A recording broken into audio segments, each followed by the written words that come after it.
Welcome back to the deep dive. Today, I'm really curious about this material we've got.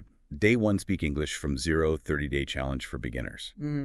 So our mission really is to unpack what a program like this actually does on day 1. How do you take someone from literally zero English towards speaking? What are those first building blocks? It's a great question. And looking at this, day 1 gives us a window not just into learning English, but into a specific methodology, right? What does an effective day 1 even look like if your goal is real conversation and building confidence quickly? Right. Because the source, it promises simple words, fun practice, and real conversation. So how do they start delivering on that promise, like straight away? Okay, so let's get into it. Where does this day 1 actually begin for a total beginner? Looks like they start right where you'd expect. Basic greetings. For absolute essentials. Yeah, like having you repeat, hello, hi, how are you? The kind of stuff you need for any first interaction. I'm fine, thank you. Nice to meet you. Core social phrases. Exactly. And what's interesting is they don't just list them. They move almost immediately into this practice time. They actually set you up as person B in a mini dialogue. Ah, okay. Interactive from the start. Yeah. The example they give is like, hi, I'm Alex. What's your name? And then there's this pause. For you to answer. Right, for you to answer. And then it continues, nice to meet you. How are you today? And again, you're prompted to speak. You know, that immediate practice with greetings, it's actually a really smart way to build confidence right out of the gate. It's not just memorizing. It's getting you into that rhythm of interaction, even with those pauses built in. Yeah, the pauses are key. And it directly addresses that, that fear people have about opening their mouths in a new language by keeping it so simple, so structured. You kind of trick yourself into speaking. Exactly. You're doing it before you even have time to get anxious about it. That's a really good point. Okay, so they get you saying hello, maybe feeling a tiny bit less scared. What's the next step? How do they build on that initial interaction?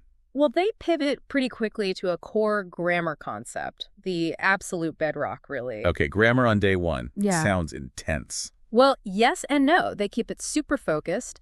It's the subject plus verb plus object structure, SVO. Ah, right. The classic SVO. Yeah, and they give really clear, simple examples, stuff like, I like tea, or she plays football, very concrete. Makes sense. And then, again, it's interactive. They set up an exercise where they give you the start of a sentence like, I eat, or she likes, or we watch. And you have to finish it. Add the object. Exactly. You, the learner, complete the thought. It's a very hands-on way to get you using that structure immediately. Introducing SVO right then as the first grammar rule, that feels significant.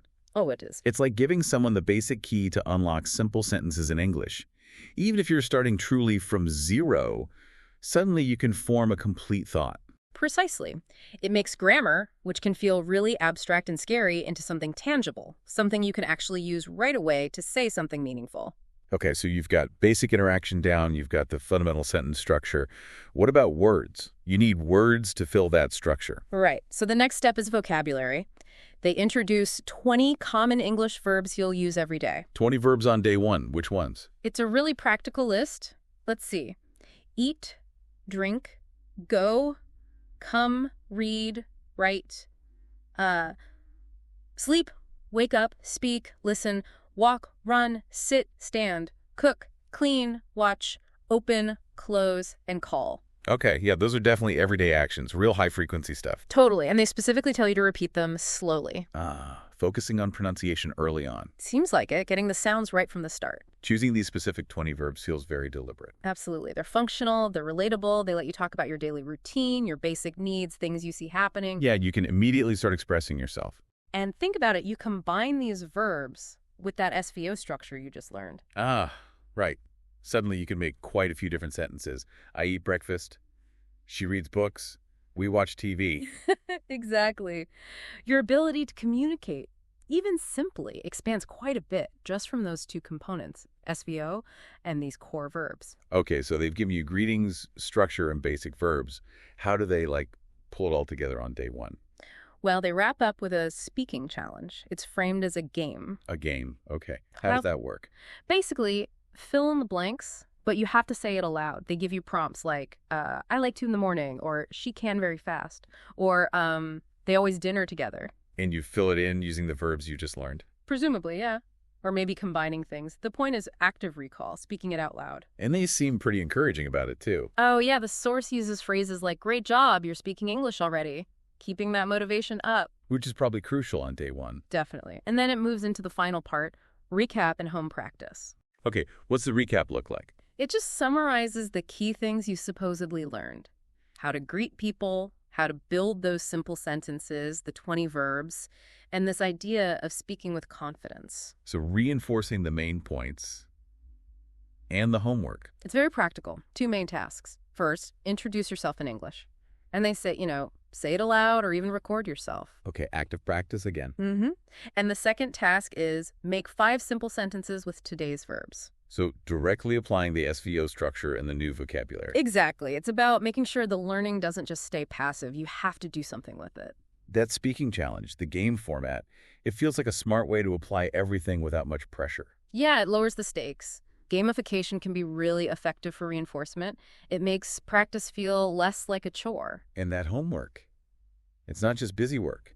It's really targeted. Introducing yourself uses the greetings. Making sentences uses the SVO and the verbs. Right. It solidifies the day's learning. And importantly, it acts as a bridge. It prepares you for what's next. The source mentions day 2 is about everyday English conversations. Ah, so the homework directly sets you up for that next step. Seems that way. It really underscores that idea of consistent active practice being key right from the very beginning. So those practical tasks, they really cement things and build momentum. It's not just about knowing it, but using it immediately. That seems to be the core philosophy here. Use it or lose it, maybe, but in a supportive way. So that's our deep dive into just day 1 of this Speak English from Zero challenge. We've seen, well, a pretty clear pathway, haven't we? Greetings, simple structure, core verbs, active practice, confidence building. It really shows how a big goal, like fluency, can be broken down into these really small, manageable first steps for you, the learner. It really does. And it makes you think, doesn't it? This whole fluent and fun idea, it seems focused not just on the English itself, but deeply on the how and the why. How do you build confidence? How do you make it enjoyable right from minute 1? It raises a bigger question, maybe. What does this tell us about the psychology of learning any new skill effectively, especially when you're starting as a complete beginner? Something to mull over.